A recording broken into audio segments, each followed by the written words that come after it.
औज़ुबिल्लाहिमिनश्शैतानिर्रजीम बिस्मिल्लाहिर्रहमानिर्रहीम। प्रोग्राम है आवाम के साथ और मैं हूं आपका मेज़बान मोहम्मद अली।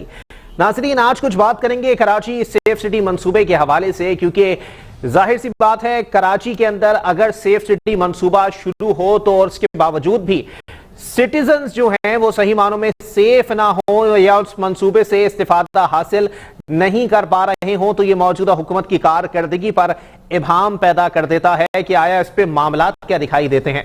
दूसरी जानिब अगर मैं बात करूं कि जी उसमें पुलिस का कितना किरदार है या उसमें जो है वो दीगर कानून नाफिज करने वाले इदारे जो मौजूद हैं उनका कितना किरदार दिखाई देता है, तो इस पर भी बात करना 100% दुरुस्त समझा जाता है। उसकी वजह दरअसल ये है कि अक़वाम मुत्तहिदा के कवानीन मौजूद हैं कि आप सेफ सिटी मंसूबे के तहत जो है वो तमाम तर सूरत हाल को मद्देनजर रखते हुए 450 शहरियों के ऊपर एक पुलिस एहलकार तैनात करेंगे। लेकिन यहां सूरत हाल यह है कि कराची के अंदर 850 एहलकारों के ऊपर एक पुलिस एहलकार तैनात है, यानी कराची के अंदर अगर मैं बात करूं तो कुल मिला के 25,000 एहलकार इस वक्त फराइज अंजाम देते हुए दिखाई देंगे, जो कि सेफ सिटी मंसूबे को पाया तकमील तक पहुंचाने के लिए इंतहाई कम है। दूसरी जानिब जगह जगह पर सीसीटीवी कैमरे नस्ब किए गए हैं हुकूमती सतह पर, और इस तमाम तर मामले को जो है वो कंट्रोल करने के लिए और क्राइम को जो है वो कंट्रोल करने के लिए, जराइम के ये जो मामलात मुसलसल कराची में बढ़ रहे हैं इनको कंट्रोल करने के लिए भी इन सीसीटीवी कैमरों की मदद ली जा सकती है। लेकिन बाज़ जगह पर सीसीटीवी कैमरे जो हैं वो गैर फाल हैं और बाज़ जगह ऐसे हैं कि जहां पर सीसीटीवी की फुटेजेस मंजर आम पर आने के बाद भी कोई कार्रवाई अमल में नहीं लाई जाती। इसी पर मजीद बात करेंगे। हमारे साथ मौजूद हैं साबिक अफसर हैं सिंध पुलिस के जाहिद हुसैन साहब। बहुत शुक्रिया जाहिद साहब, आपने अपना कीमती वक्त इनायत किया। जाहिद हुसैन साहब बताइएगा सर, इतने क्राइम्स बढ़ रहे हैं फिर भी सेफ सिटी मंसूबे की बात हो रही है या फिर सेफ सिटी मंसूबे के हवाले से रिपोर्ट से जारी की जा रही हैं, आपको क्या लगता है सर जो ये नफरी तायनात कराची के अंदर की गई है कराची के शहरियों के लिए ये काफी है? देखिए मोहम्मद अली साहब, सबसे पहले तो मैं आपके चैनल का शुक्रिया अदा करूंगा। ये बड़ा सेंसिटिव और हसास मैटर है जी, और जिसपे आपने ये जो इशू आपने लिया है।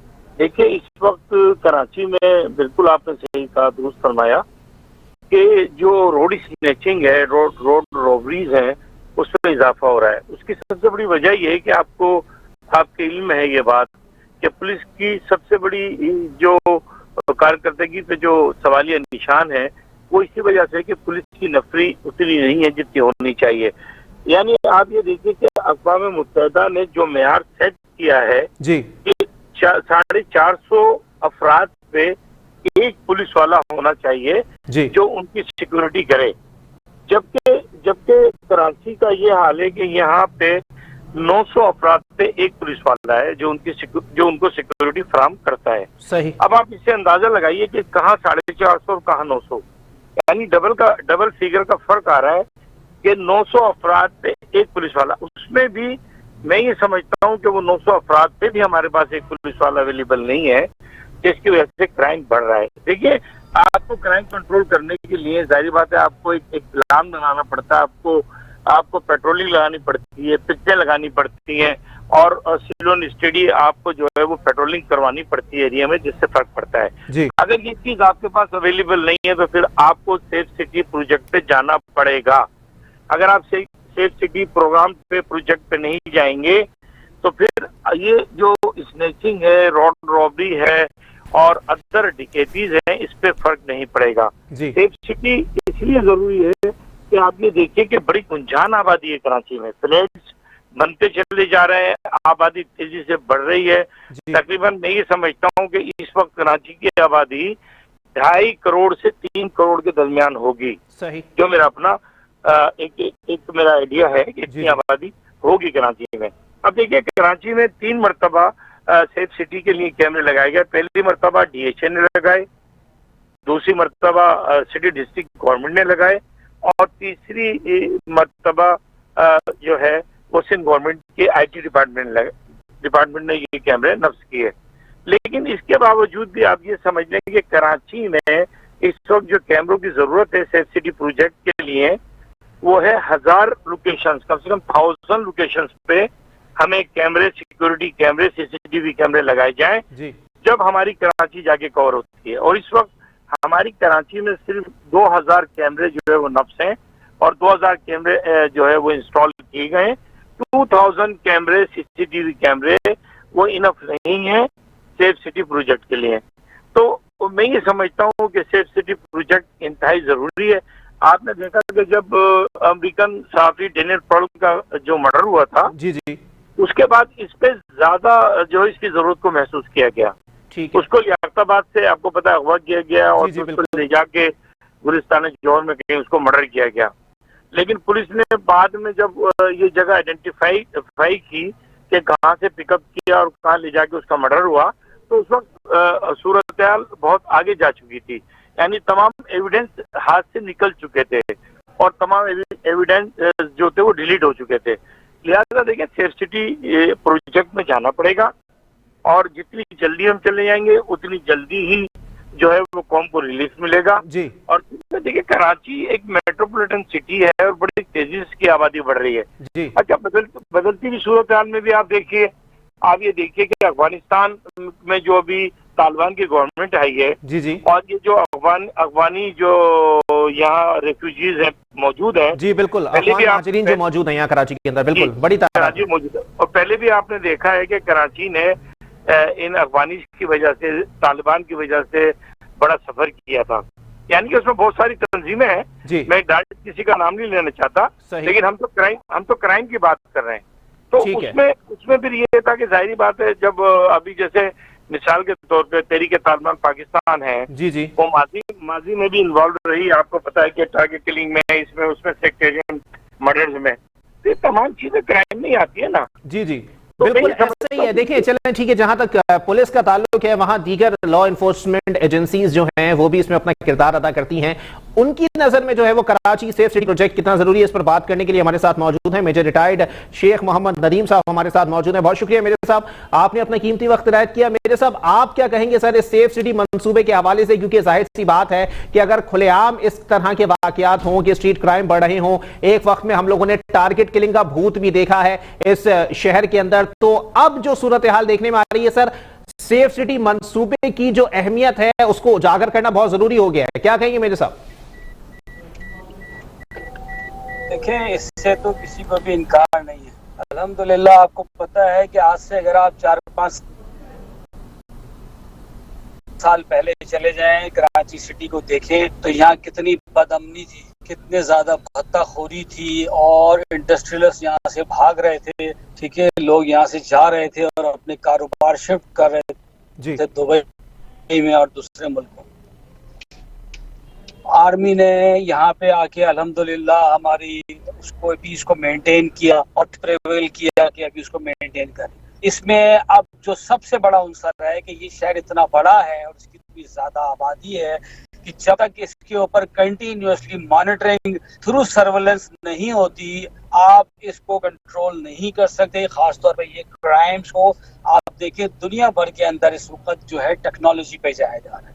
ये जो सर्वेलेंस का, जिसको आप सेफ सिटी मंसूबा कहते हैं, जिसके लिए अभी सिंध में सेफ सिटी अथॉरिटी भी बनाई है, मुराद अली शाह साहब उसके चेयरमैन भी हैं और मीर जालपुर साहब उसके वाइस चेयरमैन हैं जी, और मुकद्दस हैदर साहब जो SSP वो उसमें काम कर रहे हैं। तो ये इनका प्लान है, तो इसमें इसकी इम्पोर्टेंस से इनकार ही नहीं किया जा सकता। आपने देखा कि ये पूरी दुनिया के अंदर इस वक्त यही तरीका राइज हो रहा है कि आप इंस्टेंटली केस को मॉनिटर करें, कॉल ट्रेस करें, बंदे को ट्रेस करें, व्हीकल ट्रेस करें और उसके बाद पिन पॉइंट जो है उसको न्यूट्रलाइज। इसके लिए आपके पास ये पूरा एक इंफ्रास्ट्रक्चर होता है। सेफ सिटी खाली सर्वेलेंस ही नहीं है, बल्कि इसके अंदर तमाम कंट्रोलिंग और हार्नेसिंग जो डाटा है, टेक्नोलॉजी है, ऑप्टिक्स आप इंफ्रास्ट्रक्चर कह लें उसे, कम्युनिकेशन इंफ्रास्ट्रक्चर,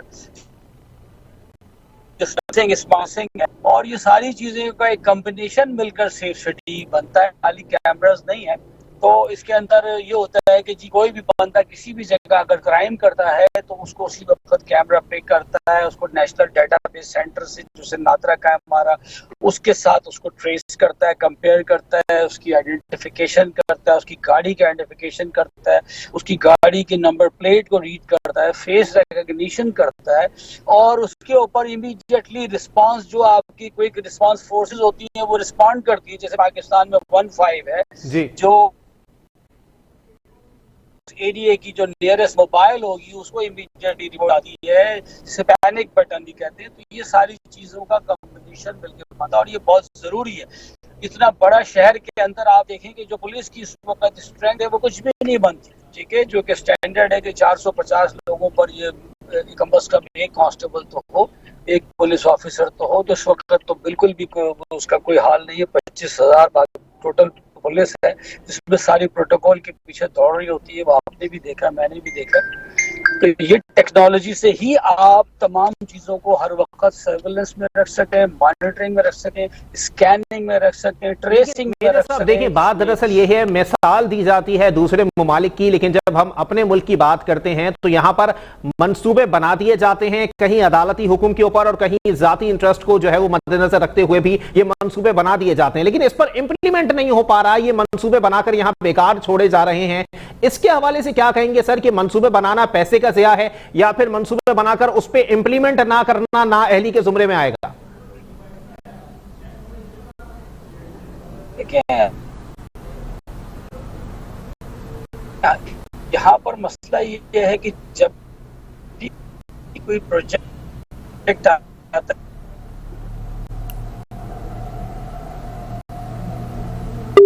गालिबन राब्ता हमारा मुनक़ता हो गया मेरे हिसाब से। जी जाहिर हुसैन साहब दोबारा आपकी तरफ आऊंगा सर। मैं आप क्या कहेंगे सर, मैंने दोबारा अपना सवाल जरा दोहराता चलूं आपके लिए भी कि सर अगर जो है वो मंसूबे बन रहे हैं, चाहे अदालती हुक्म पे हो या चाहे जो है वो हुकूमत के जाती इंटरेस्ट के ऊपर हो, लेकिन मंसूबे बनने के बाद इंप्लीमेंट नहीं हो रहा। जिस मंसूबे के हवाले से हम अभी बात कर रहे हैं वो भी सन 2017 के अंदर सुप्रीम कोर्ट के ऑर्डर पे बना था, लेकिन इंप्लीमेंट नहीं हो पा रहा। ये किसकी नाअहली दिखती है आपको सर?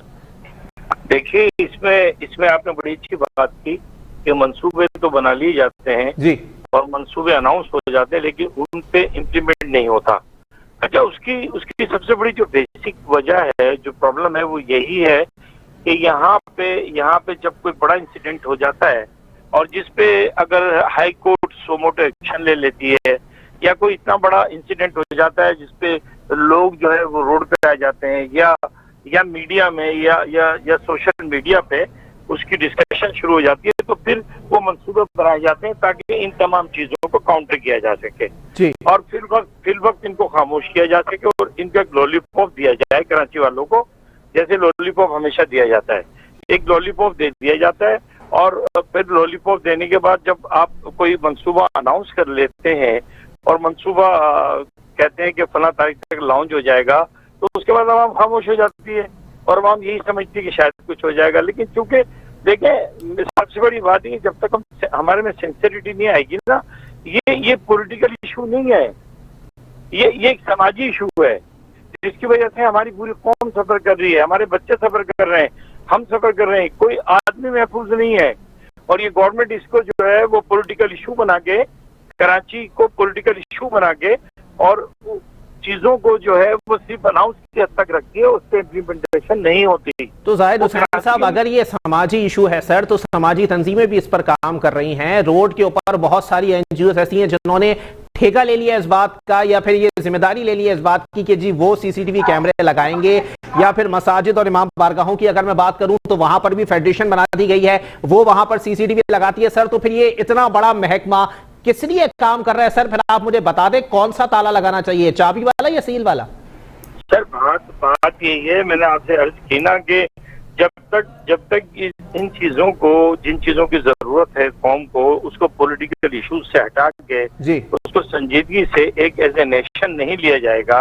और देखिए ना, बात यही होती है कि जब आप कोई भी गवर्नमेंट हो, मैं ये बात नहीं करता चाहे पीपल्स पार्टी हो, चाहे मुत्तहदा कौमी मूवमेंट हो, चाहे पीटीआई हो, जो भी हो, जो आवाम के साथ सिंसियर नहीं है, जिनकी सेंसिटिविटी नहीं है, जो डिलीवर नहीं कर रही, मैं समझता हूँ कि उस गवर्नमेंट को रहने का हक ही नहीं है। लोगों को अब अवेयर हो जाना चाहिए, कराची के लोगों को अवेयर हो जाए, खुसूसी तौर पर कराची के लोगों को जी अवेयर हो जाना चाहिए और सोचना चाहिए। और जब वोट कास्ट करने की बात आए तो बड़ा देखभाल के, बड़ा सोच समझ के वोट कास्ट करें।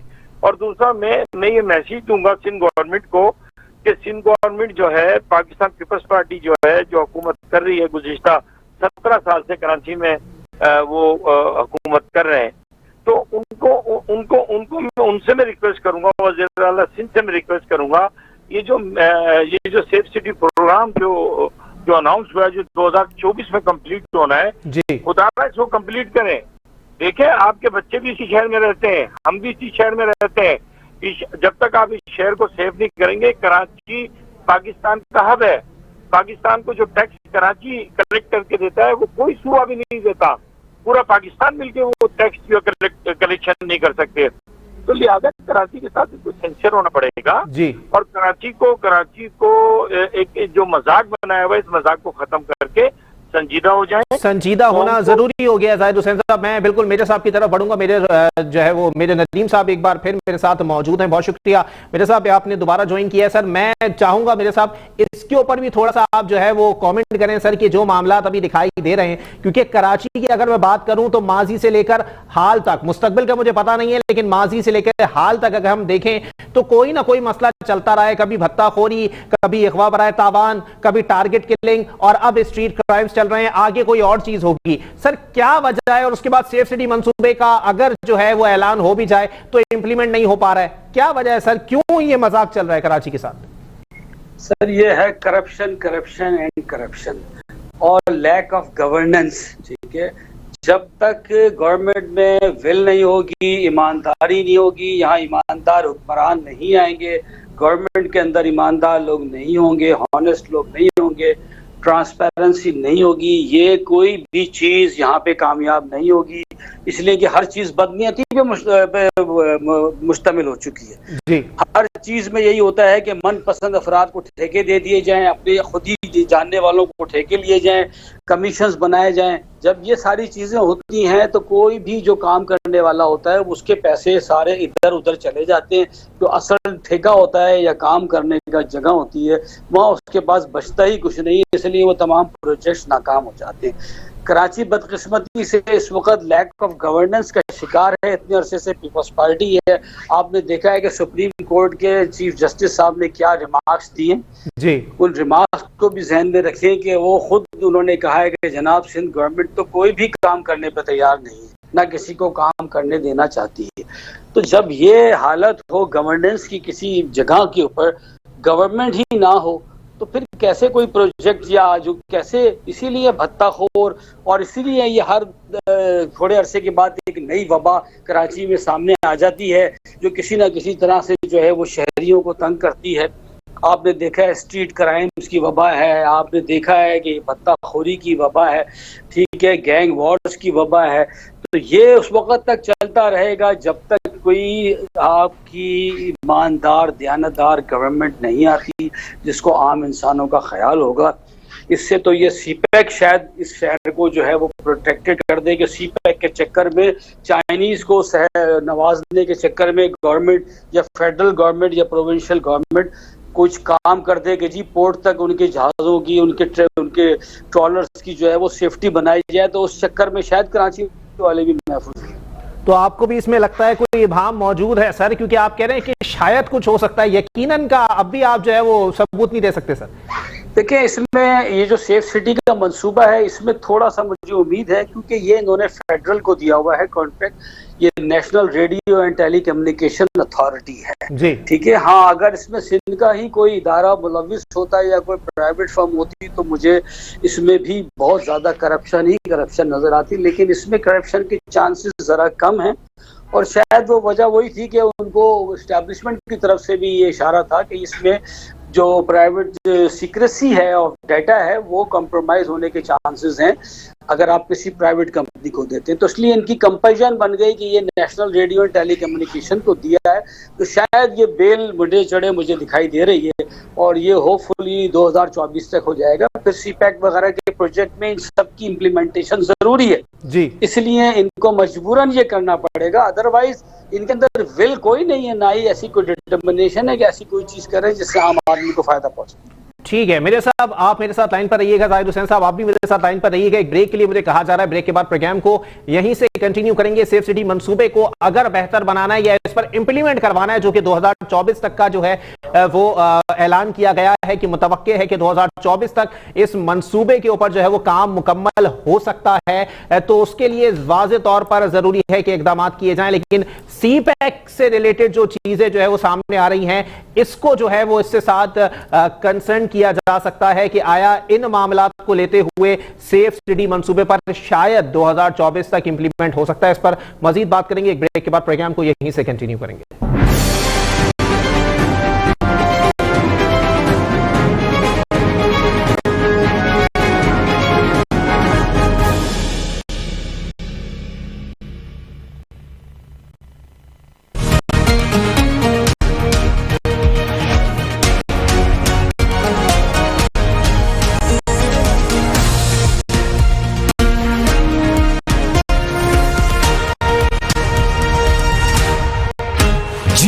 पाकिस्तान के लिए।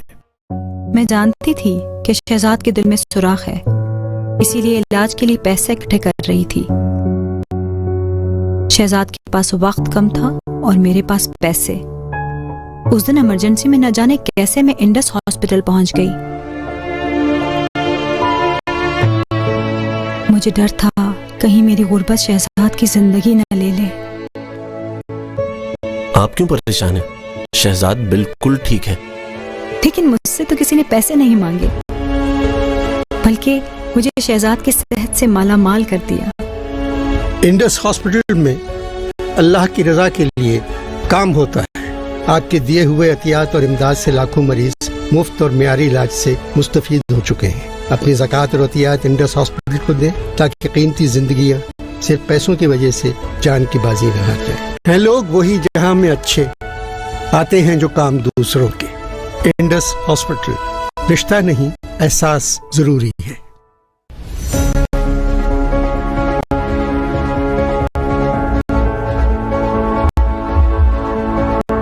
जब दिल वतन के लिए धड़कता है,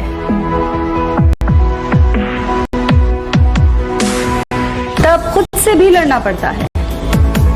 रगों में जब तब्दीली की उम्मीदें हो भरी, तो सामने जो भी हो बात होती है खरी खरी।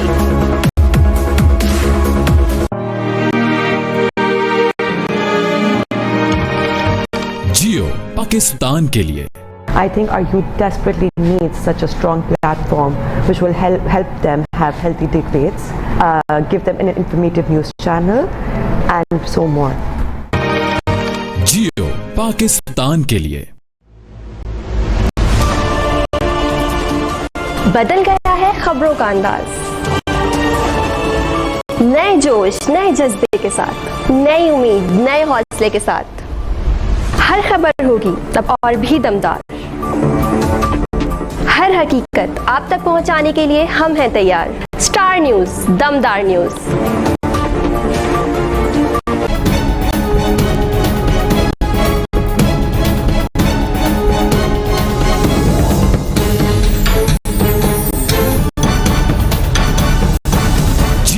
पाकिस्तान के लिए। अल्लाह के हुजूर कसरत इस्तग़फ़ार का वक्त, दुखी इंसानियत के जख्मों पर मरहम रखने का वक्त। कोरोना की मोहलिक वबा में भी डॉक्टर एक्यू खान हॉस्पिटल में जानलेवा बीमारियों का मुफ्त इलाज जारी है। इस साल की ज़कात डॉक्टर एक्यू खान अस्पताल को दीजिए और एक नेकी इंसानियत के नाम पर कीजिए। कि बहुत सी उम्मीद भरी निगाहें आपकी मुंतज़िर हैं। आप अपनी ज़कात किसी भी बैंक में जमा कराएं। ऑनलाइन डोनेट करने के लिए हमारी वेबसाइट विजिट करें, कॉल करें 042-111-7171।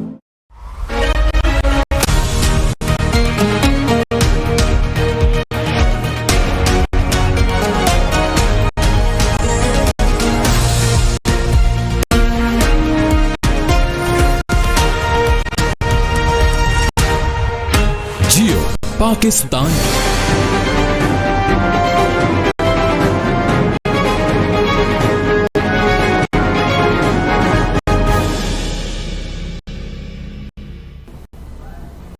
वेलकम नाज़रीन, प्रोग्राम के सिलसिले को आगे बढ़ाएंगे। सीपैक के हवाले से ही बात हो गई जी। अगर सीपैक के मामला जो हैं वो चलते रहते हैं तो उसके बाद कराची के अंदर नफरी और दीगर जो सिक्योरिटी मामलात हैं, सेफ सिटी के हवाले से जो मामलात हैं वो भी कुछ बेहतर हो सकते हैं। जाहिद हुसैन साहब भी हमारे साथ मौजूद हैं और मेजर नदीम साहब भी हमारे साथ मौजूद हैं। जाहिद हुसैन साहब, दोबारा आपकी तरफ आऊंगा सर, क्या कहना पसंद करेंगे जाहिद साहब, क्योंकि अगर सही मानों में इसी चीज से जो है वो रिलेट किया जाए कि अगर सीपैक के मामला जो हैं वो बेहतर चलेंगे या सीपैक में हिस्सा लेने वाली जो कंपनीज यहां पर आएंगी, उनके अफसरान यहां पर आएंगे, उनकी सिक्योरिटी अगर बेहतर बनाई जा सके तो सेफ सिटी मंसूबे पर किसी हद तक अमल हो सकता है?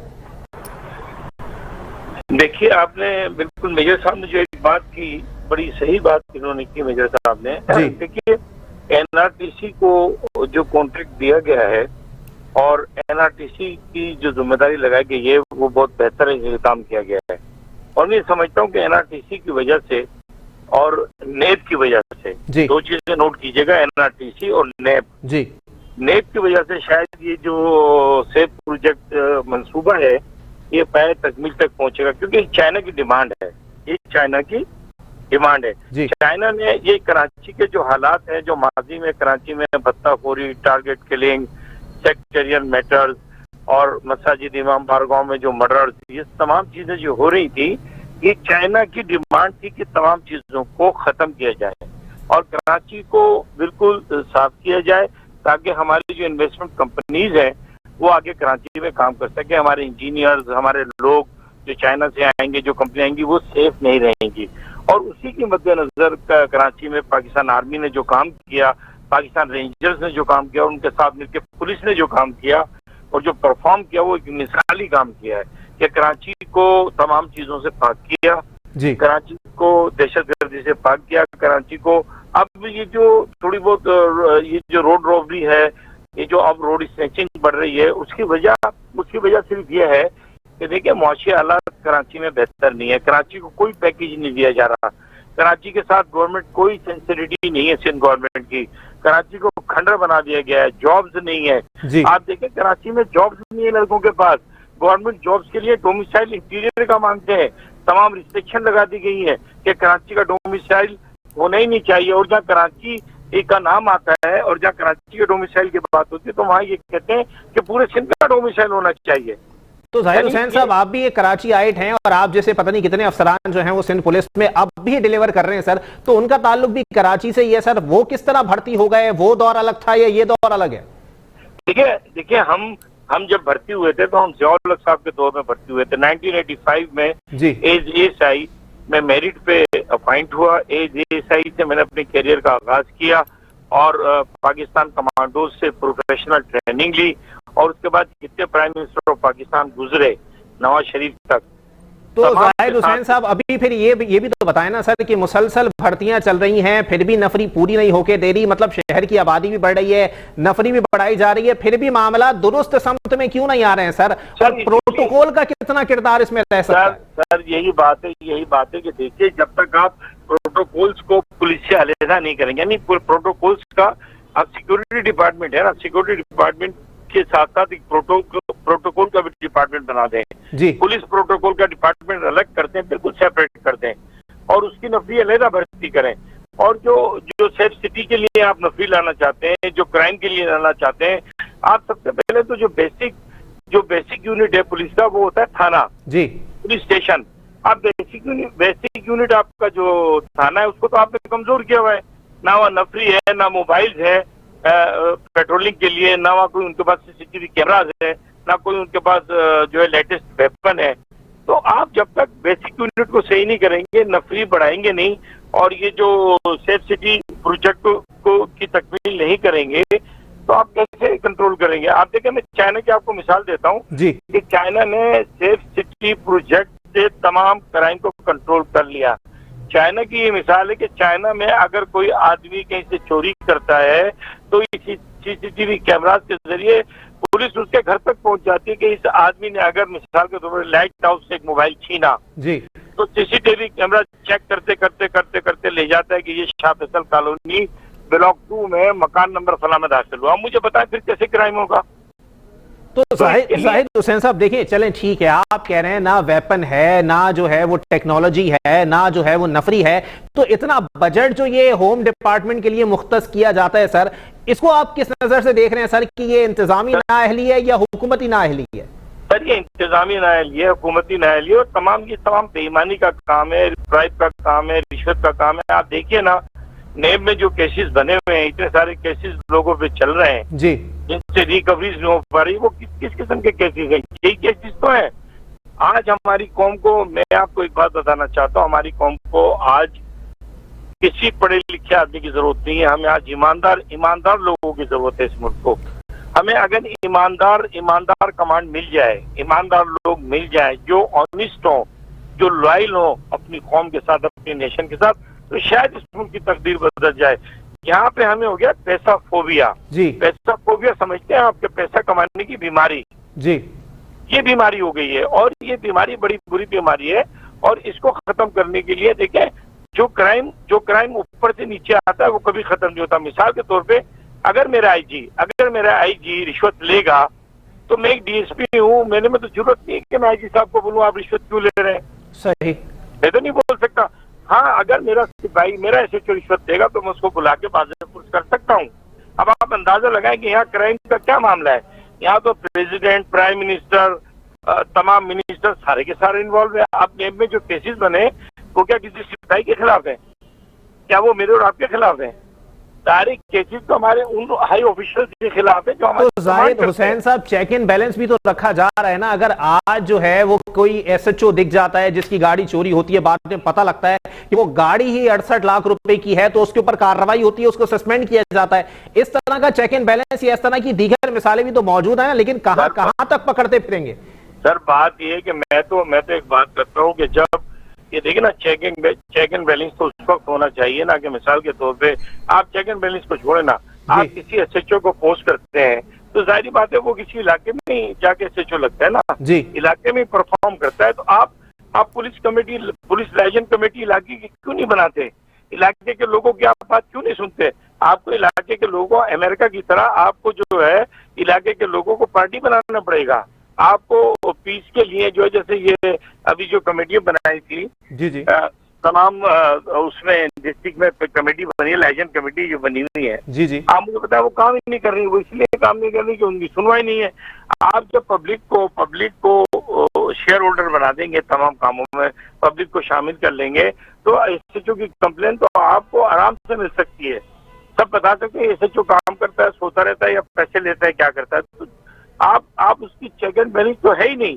कहाँ चेक एंड बैलेंस? तो जाहिद हुसैन साहब, मतलब मैं एक ऐसे शहर में रहता हूँ सर कि पुलिस मेरे टैक्स के पैसे से जो है वो तनख्वाहें हासिल करती है, लेकिन अगर पुलिस को काम करने पे लगाया जाए तो उसके लिए आपको चाइना से जो है वो डेलीगेशन बुलाना पड़ेगा, जो आके यहाँ पे सिफारिश रखेगा कि पुलिस बेहतर काम करे और सिक्योरिटी प्रोवाइड करे। मतलब ये कौन सा मजाक चल रहा है सर इस मुल्क के साथ? सर जब तक लाइकिंग डिसलाइकिंग को खत्म नहीं किया जाएगा, मेरिट पे फैसले नहीं किए जाएंगे और लॉयल लोगों को, बाकिरदार लोगों को आगे नहीं लाया जाएगा, तब तक आपका मुल्क, आपका मुआशरा सही नहीं हो सकता। आपको जरूरत इस बात की कि आप जिसको पोस्ट कर रहे हैं उसका किरदार भी देखें और उसको ये भी देखें कि उसका जो IQ लेवल है, उसका थिंकिंग लेवल है और वो किस हद तक पब्लिक के लिए सिंसियर है। अब ये चीजें तो देखें जी, आप इस चीजें तो देख ही नहीं रहे। आप तो सिर्फ इतना देख रहे हैं, आप जैसे एसएचओशिप के लिए अब एक टेस्ट होता है, सही, केपीओ में एक टेस्ट होता है, टेस्ट के बाद उसको लगा देते हैं। भाई आप अगर टेस्ट ले रहे हैं, आप इंटरव्यू भी तो लें। आप डीएसपी का तो इंटरव्यू कर रहे हैं, आप एसएचओ का इंटरव्यू लें, इंटरव्यू में उनसे सवालात करें और देखें कि ये आदमी इसका IQ क्या है, ये पब्लिक के लिए क्या कर सकता है, किस हद तक जा सकता है खिदमत के लिए। अगर वो आपके सवालों का सही जवाब देता है और आप समझते हैं कि हाँ इसमें खिदमत का जज्बा मौजूद है और ये जो है कंट्रोल कर सकता है चीजों को, तो आप उसको फिर पोस्टिंग दें। लेकिन जाहिद हुसैन साहब देखिए, बात दरअसल यहाँ पर यही आ गई है ना कि अब तो थाना और पुलिस से जो है वो आवाम घबराने लगी है। अगर कोई किसी के साथ किसी का मोबाइल छिनता है तो वो थाने का रुख नहीं करता, जाके एफआईआर नहीं कटवाता, क्योंकि उनको पता है कि थाने में जितने लोग मौजूद हैं उनको या तो चाय पानी देना पड़ेगा या फिर वो सारे के सारे बुला बुला के जो है वो परेशान करते रहेंगे कि फला बंदा पकड़ा है आप शनाख्त कर लो, ढिमका बंदा पकड़ा है आप शनाख्त कर लो। इस सूरत हाल के अंदर तो सर एतमाद ही उठ गया है। मैं तो यही कहूंगा कि आवाम का एतमाद पुलिस से उठ चुका है, तो किसकी तरफ देखें सर? कोई एक इदारा आप मुझे बता दें, एदाद शुमार नहीं, जो अमल दरामद कर रहा हो। देखिए मेरी बात सुने, जब तक मैं आपको बताऊं, जब तक कराची में लोकल पुलिस नहीं होगी, अभी आप देखें ना, आप सर्वे करा लें कल जी, कल सर्वे करा लें कराची के कितने एसएचओ लगे हुए, इंटीरियर से कितने एसएचओ इंपोर्ट किए गए, आप सर्वे करा लें। आप सर्वे कराएं, मीडिया के जरिए आपके सामने बात आ जाएगी। देखें, जब तक आप लोकल आदमी को नहीं लगाएंगे, लोकल देखिए आप पुलिस रूल पढ़ेंगे तो पुलिस रूल में मुकामी पुलिस का तस्वुर है जी। मुकामी पुलिस लफ्ज क्या है? मुकामी पुलिस। सही, आपको मुकामी पुलिस को लगाना पड़ेगा। आप देखें, बीच में मुकामी पुलिस थी, मुकामी लोगों को चांस दिया गया था, हमने भी एज एसएचओ परफॉर्म किया उस वक्त। मुकामी पुलिस थी, मुकामी लोग थे, तो क्राइम कंट्रोल था जी, और क्राइम बिल्कुल से चल रहा था। आप मुकामी पुलिस काम है, आप सर्वे करा लें, आपको पता लग जाएगा। सारी तो पुलिस आपने इंपोर्ट करके लगाई हुई है, पूरी कराची शहर को आपने दिया क्या है? कराची में इतने इतने जीनियस लड़के मौजूद हैं, उनको तो आप पोस्टिंग दे नहीं रहे। आप लाड़काना, जैकबाबाद, कंबर शहजाद कोट, शिकारपुर, हम ये नहीं कहते हैं, हम तासुब की बात नहीं करते, वो भी पाकिस्तान का हिस्सा है। लेकिन बात यह कि जब एक आदमी लाड़काना में रहता है, उसको लाड़काना की जो क्राइम रेट है उसका पता होगा, लाड़काना के मुजरिमों का पता होगा, लाड़काना में जो डकैती हो रही है उसका स्टाइल पता होगा। जो कराची वाला होगा वो कराची के स्टाइल को समझता है कि यहाँ क्रिमिनल कैसे हैं, किन तरीकों से डकैती करते हैं, वो कहाँ जा सकते हैं, वो कहाँ छुप सकते हैं। अब एक आदमी आप कराची का है ही नहीं, उसको आपने लाके जो है वो ठट्टा से जिला कहीं और से लाके लगा दिया, उसको क्या पता कराची का। जाहिद हुसैन साहब, आखिर में ये भी इस बात पे मैं आपका कमेंट चाहूंगा सर, क्योंकि एक जानिब सेफ सिटी मंसूबे के मुतालिक हम बात कर रहे हैं, दूसरी जानिब इसी मंसूबे की एक शिक है कि अफगान महाजरीन को भी कंट्रोल किया जाएगा सर, जो कि कराची में बड़ी तादाद में मौजूद हैं, और कहीं ना कहीं पुलिस और कानून नाफिज करने वाले इदारे इस बात को इंडोर्स करते हैं कि वो तमाम के तमाम जो हैं वो चलें, ठीक है ऐसी सरगर्मियों में नहीं होंगे, लेकिन उनमें से बेशतर जो हैं वो इस किस्म की सरगर्मियों में हैं जो कि जराइम पेशा अफराद के जुमरे में आती हैं। इस पे क्या कहेंगे सर, इस चीज को कैसे कंट्रोल किया जाएगा? क्योंकि यहां पर अफगान बस्तियों के अंदर से बहुत से जराइम पेशा अफराद अपना धंधा चला रहे हैं। देखिए, आप बिल्कुल ठीक कह रहे हैं, और ये देखिए 1985 में जब ये अफगान महाजरीन पाकिस्तान में आए थे जी, और उनके साथ ही ये जो है कलशनकोव कल्चर और ये मनशियात कल्चर, ये हीरोइन ये आई। हीरोइन का नाम हम पहले नहीं जानते थे, यही पाकिस्तान में कराची में पैदा हुए, पहले बड़े एजुकेशन हासिल की। 86 से हमने 85 में हमने देखा जब अफगान महाजरीन आए तो ये चीजें, ये कल्चर या इंट्रोडक्शन इसका हुआ, इंट्रोड्यूस कराया गया। तो मैं ये कहूंगा कि बात आपकी बिल्कुल ठीक है। इसके लिए चेक एंड बैलेंस क्यों होना चाहिए कि जो हमारी स्पेशल ब्रांच है, हमारी स्पेशल ब्रांच जिसके लिए काम करती है, उसका फर्ज बनता है स्पेशल ब्रांच का जी, उनको जो है उनको भी एक्टिव किया जाए। वो जितने भी यहाँ पे जितने भी और दूसरी कौमियतों के लोग हैं, बंगाली हैं, अफगानीज हैं, या और जहाँ से भी लोग आए हुए हैं, कोई भी है, वो जितने भी गैर मुकामी लोग हैं, जो मुकामी नहीं है जी, उनकी रजिस्ट्रेशन करवाएं, उनकी जो है रजिस्ट्रेशन कार्ड उनके बनाए जाए, ताकि जब उनके रजिस्ट्रेशन कार्ड हो जाएंगे नारा में उनको रजिस्टर कराया जाए, ताकि उनका बायोडाटा आ जाए। जब तक आपका उनका बायोडाटा नहीं होगा, आप उनको कैसे कंट्रोल करेंगे? सही, उनका बायोडाटा लेना चाहिए, और उनको कोशिश ये करे कि उनको एक कानून बना दें कि अगर कोई किसी अफगानी को, कोई किसी बंगाली को या किसी और को जो इलीगल है पाकिस्तान के अंदर या पाकिस्तान में, उसको अगर कोई जॉब देगा या उसको कोई काम पे रखेगा तो उसकी इंफॉर्मेशन थाने को देगा, थाने को बताएगा, और इनकी जो एक्टिविटी है ना उस पर नजर रखी जाए।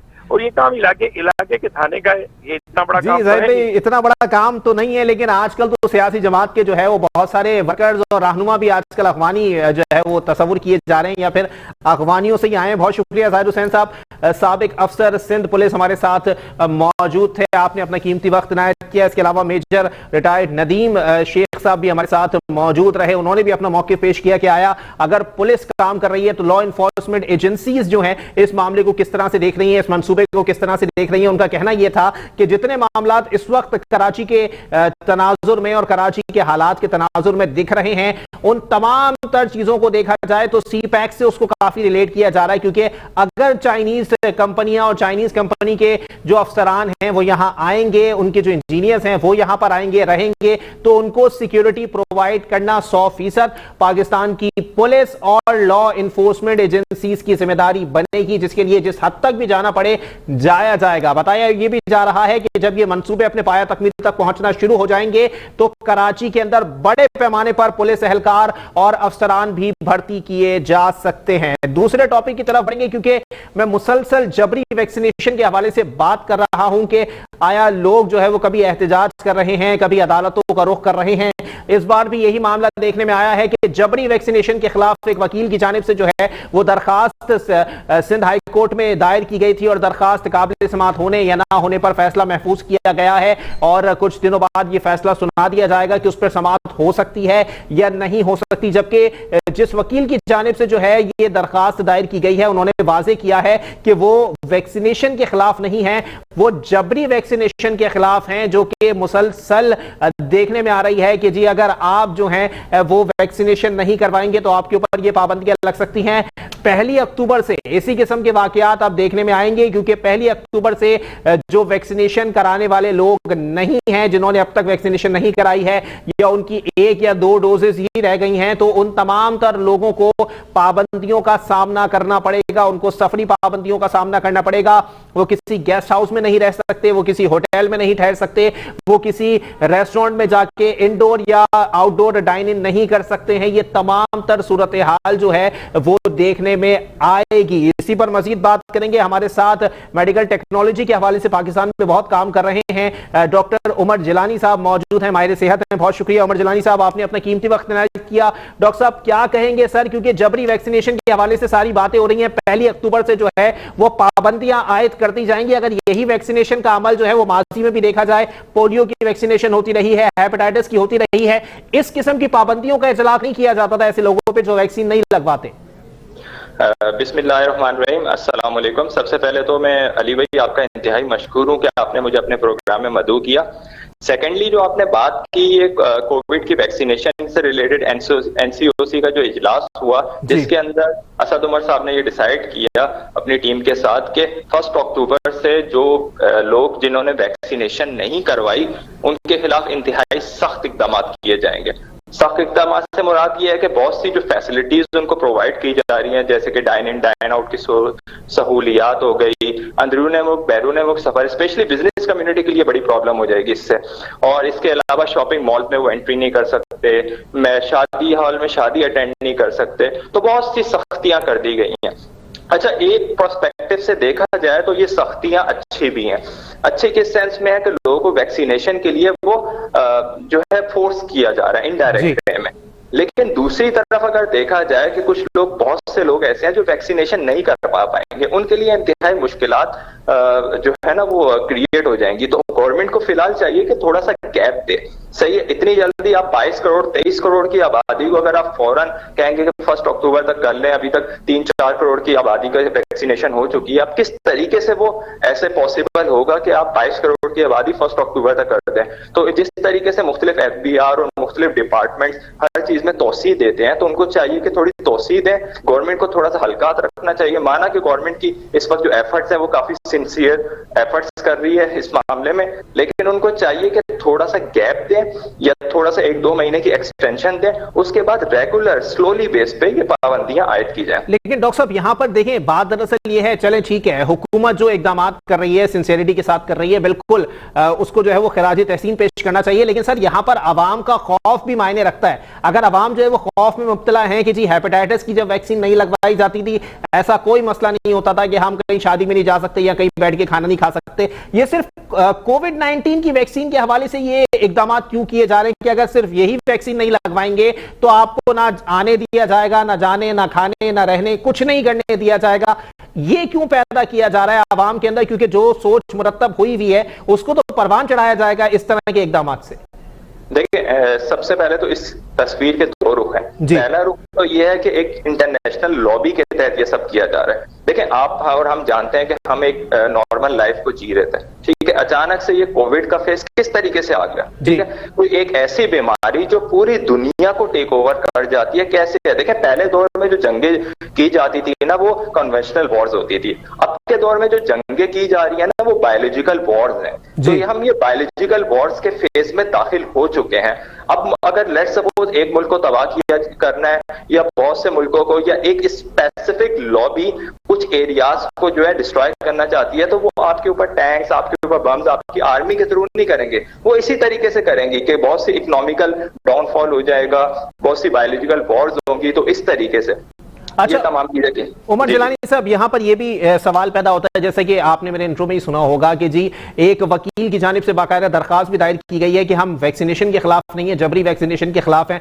आपने देखा पाकिस्तान के अंदर भी इस पर एहतजाज हो रहा है, तो सर ये एहतजाज आपकी नजर में, आप एक डॉक्टर हैं सर, आपकी नजर में जायज है या नाजायज है, क्या कहना पसंद करेंगे इस पर? देखें अगर पर्सनल पॉइंट ऑफ व्यू से देखा जाए तो एहतजाज बिल्कुल जायज है। जिस तरह डॉक्टर शाहीन, वो एडवोकेट शाहीना ने इस्लामाबाद हाई कोर्ट में पिटीशन दायर की, उन्होंने चीफ जस्टिस अतर मिनल्लाह से ये दरख्वास्त की कि ये जो जबरी तौर पे जो वैक्सीनेशन कराने का प्रोसेस है इसको रोका जाए। वो वैक्सीनेशन के खिलाफ नहीं है, उन्होंने कहा कि जबरी तौर पे जायज नहीं है। तो उसके ऊपर अभी सुप्रीम कोर्ट ने, वो हाई कोर्ट ने उनको यही कहा कि आप किस तरीके से विदाउट वैक्सीनेशन जो है आप हियरिंग को अटेंड कर रही हैं, जबकि आपको वीडियो लिंक के थ्रू करना चाहिए। चले वो सही है कि सेफ एंड पे उन्होंने बात की। उसके बाद हाई कोर्ट ने, इस्लामाबाद हाई कोर्ट ने, जस्टिस अतर मिनल्लाह ने फैसला महफूज कर लिया।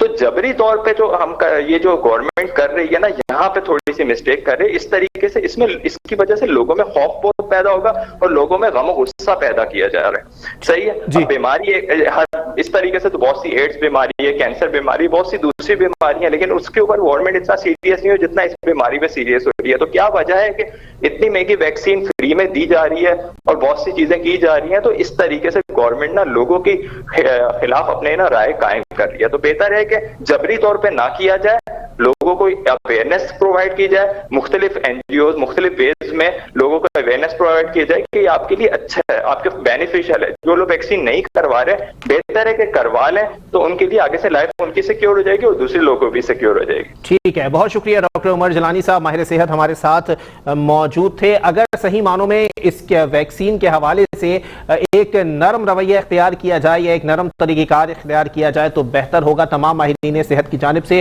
वाज़ेह तौर पर मुश्तरका मौक़िफ़ यही सामने आ रहा है कि इस तरह जल्दी जल्दी ना करें, क्योंकि इस तरह किया जाएगा तो अवाम जो है वो दूसरे मामलात की तरफ सोचना ज्यादा शुरू हो जाएंगे। और 22 करोड़ का मुल्क है, इतना आसान नहीं है कि पूरी कौम जो है वो वैक्सीन लगा के बैठ जाए। क्योंकि जब हमने देखा कि वज़ीर आला सिंध की जानिब से ये वाज़ेह तौर पर कहा गया कि जो लोग वैक्सीनेशन नहीं लगवाएंगे उनकी सिम्स ब्लॉक कर दी जाएंगी, उनकी आईडीज ब्लॉक कर दी जाएंगी, तब हमने देखा कि तमाम वैक्सीनेशन सेंटर्स में इतना रश हो गया कि लोगों ने यह कहना शुरू कर दिया कि यहां पे कोरोना कंट्रोल नहीं होता, बल्कि यहां पर जो है वो फ्री में कोरोना वायरस जो है वो दिया जा रहा है। इस सूरत हाल से निपटने की जिम्मेदारी भी हुकूमत पर आयद होती है। इसी के साथ अपने मेजबान मोहम्मद अली को दीजिए इजाजत। सेहत ने साथ दिया और जिंदगी ने वफा की, तो फिर मुलाकात होगी। अल्लाह हाफिज।